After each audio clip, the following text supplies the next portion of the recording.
Четвертый крестовый поход изначально задумывался как способ вернуть Иерусалим под контроль христиан, но в итоге крестоносцы захватили христианский Константинополь. Почему? Давайте разберемся. Призыв к походу прозвучал сразу после избрания папы Иннокентия III. Руководителем стал маркиз Бонифаций Монферратский, человек с тесными семейными связями с Византией.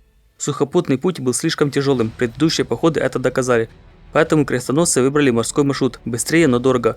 Венеция согласилась построить флот и привести войско, но крестоносцы не смогли собрать всю нужную сумму. Отказываться было поздно, предоплата уже внесена. Крестоносцы заплатили Венеции лишь половину, 50 тысяч серебряных марок из 85. Это почти годовой доход всей Венеции.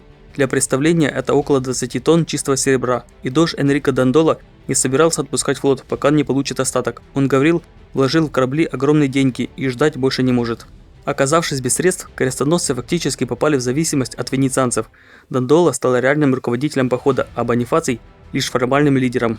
Чтобы расплатиться с долгом, крестоносцы согласились помочь Венеции захватить город Зара, христианский город, недавно захваченный венграми. Это вызвало раскол.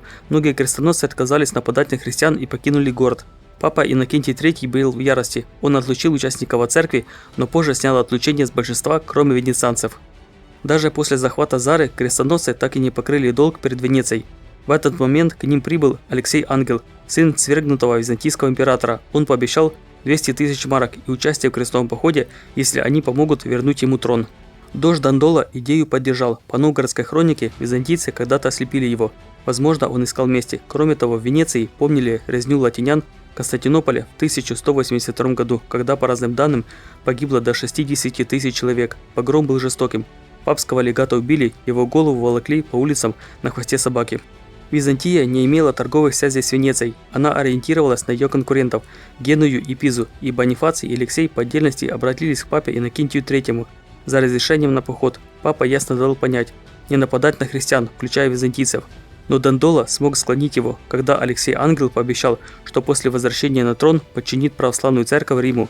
После этого крестоносцы направились к Константинополю. Подписывайтесь, пишите комментарии и ставьте лайки. Гарнизон Константинополя был малочисленным, потому что византийцы опасались возможного бунта и испытывал нехватку ресурсов. Главной силой оставалась Варяжская гвардия, около 5000 человек, способных соперничать с рыцарями.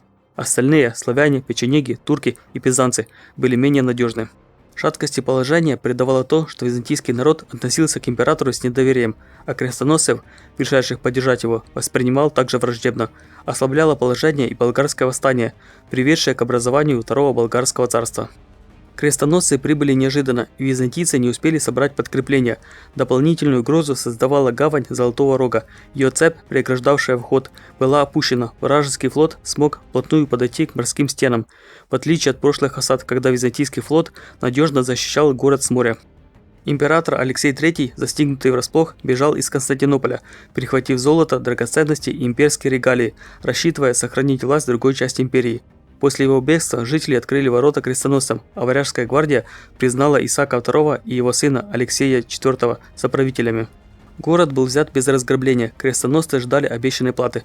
Новый император столкнулся с пустой казной. Алексей III увез большую часть средств.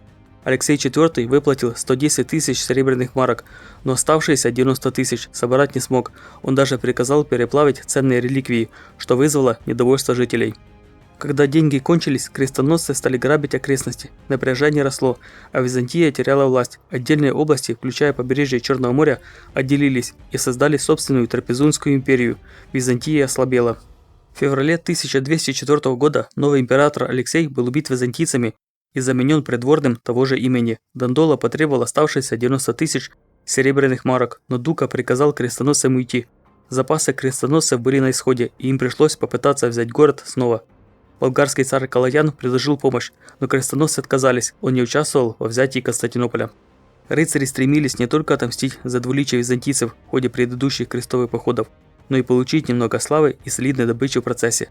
После взятия Константинополя Папа Римский направил гневные письма крестоносцам, в которых отлучил их от церкви в массовом порядке. Иннокентий III, как лидер католической церкви, был против захвата города. Однако позже он попытался использовать ситуацию и призвал защищать новую Латинскую империю, обещая отпущение грехов тем, кто будет заботиться о ее процветании.